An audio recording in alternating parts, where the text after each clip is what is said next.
अस्सलाम वालेकुम जी, मैं हूं अदील राज। आप देख रहे हैं मेरा यूट्यूब चैनल। सबसे पहले तो सब्सक्राइब करना मत भूलिएगा। जनाबे वाला बहुत सारी खबरें हैं आज करने वाली। कुछ खबरें आपने दिन को सुन ली हैं, पूरा दिन सुनते जा रहे हैं, तो माई टेक ऑन दिस न्यूज़। लेकिन उससे पहले जो ब्रेकिंग न्यूज़ आई है कुछ देर पहले, वो ये है कि अलीमा खान के छोटे साहबजादे शारेज़ है, मेरा ख्याल है उनका नाम, उनको घर से अगवा कर लिया गया, उठा कर ले गए हैं। सादा कपड़ों में काफ़ी सारे लोग आए, उन्होंने इनको मारा पीटा। फैमिली में जो लोग थे, शारेज़ की बीवी और छोटी बेटी के सामने उसको घसीट के ले गए। और इमरान खान की दूसरी बहन उज़्मा खान के हस्बैंड वहाँ पर मौजूद थे। उन्होंने कहा क्यों लेके जा रहे हो इसको, वारंट दिखाओ। तो आगे से वो साहब ने कहा NOV विच पाओ जी, और वो लेकर जा चुके हैं। तो इमरान खान की फैमिली भी टारगेट पर है, इस पर आगे चल के बात करते हैं। साथ साथ इतना खौफजदा फैसला चीफ जस्टिस का, ये ज़बान फैसले की बता रही है कि अदलिया शदीद दबाव में है, क्योंकि इमरान खान तो टूट नहीं रहा। और साथ साथ आखिर में बात करना चाहता हूँ सुहेल वड़ैच की कुर्बानी की। पहले उनको 3 साल इस्तेमाल किया गया, आज उनको बीच चौराहे में ज़बा कर दिया गया। जो ताकतवर के इशारे पर नाचने वाले कलम हैं, सारे इसी तरह ज़बा होंगे। आप ये बिल्कुल अपने जहन में रखिएगा, आपको होना चाहिए, ठीक है। तो शुरू करते हैं। अलीमा खान के साहबजादे थे। अलीमा खान ने अब से कुछ अर्सा पहले एक बात करते हुए मीडिया से ये कहा था कि जी हम मुझे धमकियां दी जा रही है कि तुम्हारे बच्चों को उठा लेंगे, तो उठाना है तो उठा ले। आप एक बात ज़रूर माने, ये बला की दलेर बहन भाई हैं, कम से कम ये दोनों। तो अलीमा खान को मालूम था उनके बच्चों को उठाया जाएगा, इसके बावजूद वो अपने भाई की रिहाई से पीछे नहीं हट रही थी। आज उनके बेटे को उठा लिया गया। मेरी इत्तला के मुताबिक कल वो मुल्क से बाहर जा रहे थे शारेज़, उनको ऑफलोड किया गया और आज उनको उठाया गया। FIA के पास उनकी बरामदगी डाली जाएगी, किसी पुराने केस में उनको इन्वॉल्व किया जाएगा, मेरी इत्तला के मुताबिक, अभी तक की इत्तला के मुताबिक। साथ साथ मैं आपको ये भी बता दूं कि शारेज़ जो ये लड़का है, ये ट्राई एथलीट है, ये 3 स्पोर्ट्स खेलता है और बहुत अच्छा है उनमें। ये साइकिलिंग करता है, रनिंग करता है और स्विमिंग करता है, और आयरन मैन कॉन्टेस्ट मेरा ख्याल है जीत चुका है पाकिस्तान के लिए। He is not active in politics, बिल्कुल पॉलिटिक्स में इन्वॉल्व नहीं है, ना इसका कोई इंटरेस्ट है पॉलिटिक्स में। तो इसको उठाना समझ नहीं आई। जो दूसरा बेटा था उसको उठा लेते, गलती से तो नहीं उठा के लेके, अक्लमंद भी बहुत ज़्यादा है।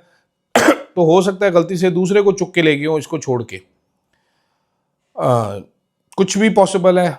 तो लेकिन कांस्टेंट टारगेट पे है इमरान खान की फैमिली। वो इमरान खान की बीवी हो, इमरान खान की बहनें गिरफ्तार हो चुकी हैं, उसकी अहलिया गिरफ्तार है, इमरान खान का एक भांजा गिरफ्तार था, आज इमरान खान के दूसरे भांजे को गिरफ्तार कर लिया। तारीख में, हमें पाकिस्तान की तारीख में मिसाल नहीं मिलती कि किसी की लीडर की नॉन पॉलिटिकल फैमिली को इस तरह टारगेट किया गया हो उसको तोड़ने की खातिर। और तारीख में हमें यह मिसाल भी नहीं मिलती कि कोई लीडर अड़ गया हो आके कि जनाबे वाला मैं तुम्हारी बात नहीं मानता। और मैं आपको ये भी पूरे यकीन के साथ बता सकता हूँ कि इमरान खान के भांजे भतीजियों को गिरफ्तार कर ले, इमरान खान की बहनों को भी गिरफ्तार कर ले, इमरान खान ने नहीं मानेगा। आपको, मुझे, बहुत सारे लोगों को अब ये नज़र आ रहा है कि इमरान खान नहीं मानेगा। और ये रद्द-ए-अमल तहरीक इंसाफ कह रही है, आज की ज़मानतों का रद्द-ए-अमल रियासत ने दिया है। खैर वो रियासत नहीं है, इदारे महकमे ने दिया है, रद्द-ए-अमल दिया है। अब रद्द-ए-अमल जो है वो किस चीज़ का दिया है? वो दिया है सुप्रीम कोर्ट के एक ऑर्डर का। सुप्रीम कोर्ट ने आज इमरान खान की 9 मई के 8 मुकदमात में ज़मानत मंजूर की है। अच्छा, ये ऑर्डर 4 सफ़ात का है। मैं एक्सपेक्ट करता 2 सफ़ात का ऑर्डर होगा, but it is 4 page order. मैंने ज़रा इसको डायसेक्ट किया है कि क्या ये एक आम ऑर्डर है। मैंने इसमें कुछ चीज़ें देख रहा था, मैं देख रहा था कि किधर लिखा होगा कि जनाब the order of Lahore high court is set aside. ये स्टैंडर्ड होता है एक, लेकिन फिर वो मुझे मिला ही नहीं कि इन्होंने लाहौर हाई कोर्ट का ऑर्डर सेट असाइड किया, उन्होंने बेल ग्रांट कर दिए। तो मुझे तशवीश हुई, क्यूरियोसिटी बढ़ी कि आखिर ऐसी क्या वजह है कि इन्होंने लाहौर हाई कोर्ट का ऑर्डर सेट असाइड नहीं किया। फिर लाहौर हाई कोर्ट का ऑर्डर पड़ा तो मालूम हुआ कि उसमें जो 9 मई के स्टार विटनेसेस हैं उनके बयानात थे, तो सेट असाइड करते तो वो बयानात भी सेट असाइड हो जाते, पूरे 9 मई के केसेस ही बढ़ जाते। आज भी जितना बढ़ सकता था बढ़ गया, सारी बेस ख़त्म हो गई।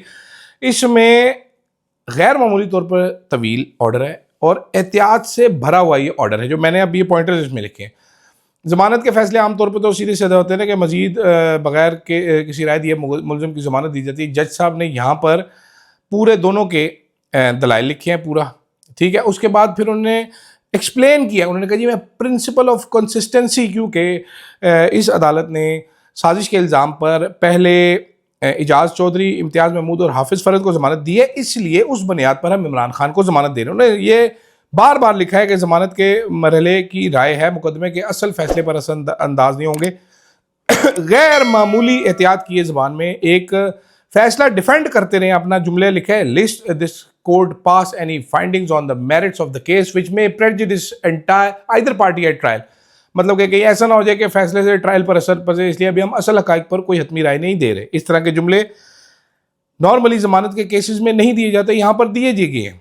तहरीर से जज साहब का क्लियर हो रहा है कि ये इंतहाई मोहतात डिफेंसिव पोजीशन में है। बार बार जैसे किसी को सफाइयाँ दे रहे, वो तासुर देना चाह रहे हैं कि कानूनी यकसानियत है जनाब, पहले क्योंकि दे चुके हैं इसलिए अभी देनी पड़ रही है। सर मजबूरी क्या करें, हम अगर जमानत नहीं देंगे तो पहले वाले फैसले हमारे क्या होंगे। तो प्रिंसिपल ऑफ कंसिस्टेंसी है ना सर। देखें, एक केस में अगर साजिश के केस में जमानत दी है तो दूसरे में भी जमानत देनी ही पड़ेगी ना।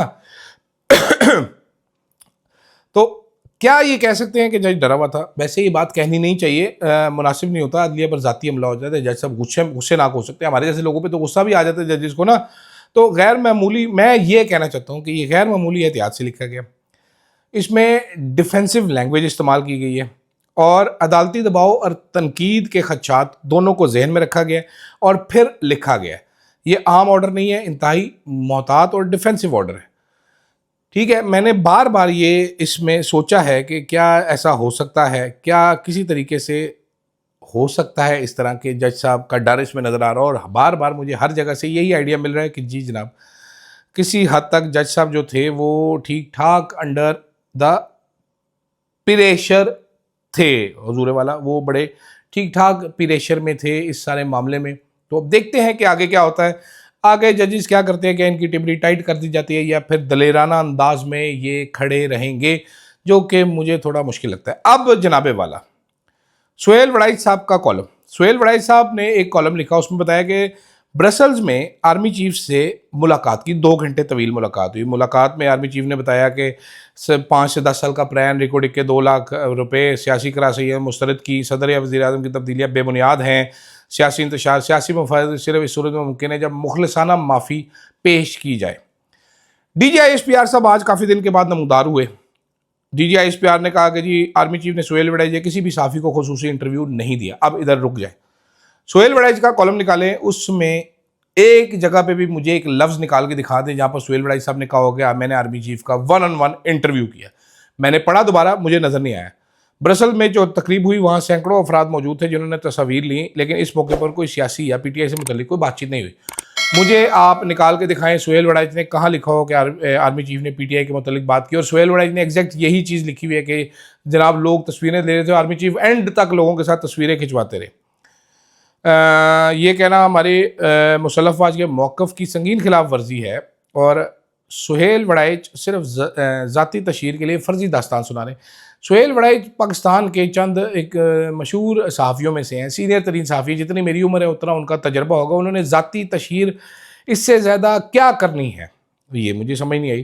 ठीक है, माफ़ी का मौक़िफ़ 9 मई के वाले से वाज़ेह और गैर मुतज़ल्ज़ल नहीं जनाब। DGI-SPR साहब, आपने 12 कहा माफ़ी मांगनी चाहिए, आप खुद कह चुके हैं।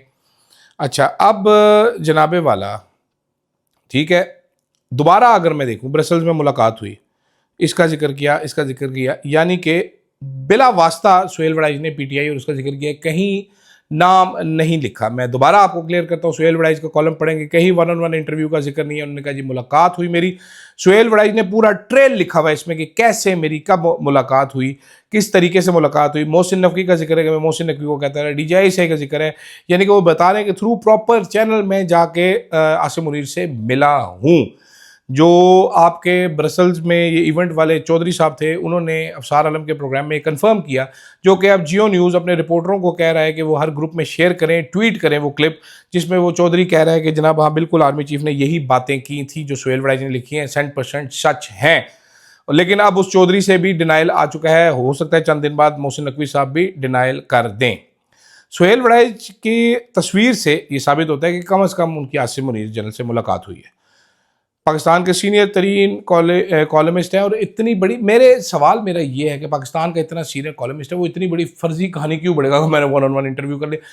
आप देखें तो उसने लिखा ही नहीं हुआ। ये तो आप फर्जी डिनाइल जो है वो ज़्यादा फर्जी लग रहा है इस कहानी से। आप दोबारा मेरे कहने पे आप कॉलम पढ़ेंगे तो आपको आइडिया हो जाएगा कि ऐसी कोई चीज़ सोहेल वड़ाइच ने लिखी नहीं कि मेरा इंटरव्यू होने का जी मेरी मुलाकात हुई, 2 घंटे गपशप थी। जो स्टेज पे बातें की वो अलहदा लिखी हैं, जो उनसे बातें की वो उनके सवालों के जवाब दिए वो अलहदा लिखे हैं। हो सकता है वहाँ पर चंद लोग और भी मौजूद हों, हो सकता है ना मौजूद हों, आई डोंट नो। बट तस्वीर ये साबित करती है कि मुलाकात जरूर हुई है। और जो बातें सुहेल वड़ाइच ने की कंसिस्टेंसी से ये बातें आर्मी चीफ से मंसूब की जाती रही। आर्मी चीफ ने बिजनेसमैनों को यहाँ पर ये कहा, यहाँ पर ये कहा, यहाँ पर ये कहा।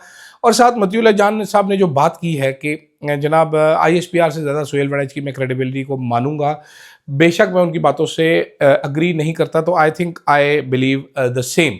लेकिन इंटरेस्टिंग चीज़ ये है कि सुहेल वड़ाइच साहब ये वो साहब थे जिन्होंने 100 सीटें 110 सीटें बताया था कि जी वो हुकूमत ले जाएगी, PTI को 37 सीटें भी नहीं मिलेंगी, 33 मिलेंगी। फिर इन्होंने बताया था कि जनाब मकबूलियत है लेकिन कबूलियत नहीं है, कबूलियत किसी और की। फिर उन्होंने बताया था कैसी हुकूमत बनेगी, शहबाज शरीफ क्या रोल प्ले करेंगे।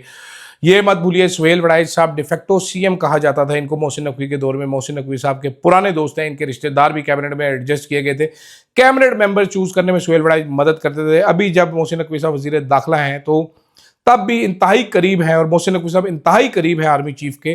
तो ये सारी बातें आप डिस्काउंट नहीं कर सकते। उसके बावजूद सुहेल वड़ाइच साहब 3 साल अवाम को मुसलसल धमकियां लगाते रहे कि इदारा ये कर देगा, महकमा ये कर देगा, रियासत ये कर देगी।